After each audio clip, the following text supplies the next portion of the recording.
Let's go into TeachYoung mode. Switching to TeachYoung mode. In this mode, I help create engaging, personalized learning experiences. Whether it's a quick educational challenge or an interactive lesson, I guide you through it with clarity and focus. What would you like to dive into?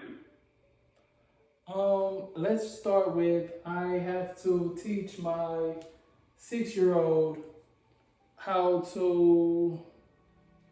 to get better with multiplication. Great. For a 6-year-old learning multiplication, we can start with fun hands-on activities. Using visual aids like counting blocks or drawing groups of objects can make it easier. Start with simple problems like 2 times 3 and show how it's just adding 2 3 times. Turn it into a game, like using flashcards or multiplication songs to keep it engaging and fun. Consistent practice with small positive reinforcement will help them build confidence and understanding.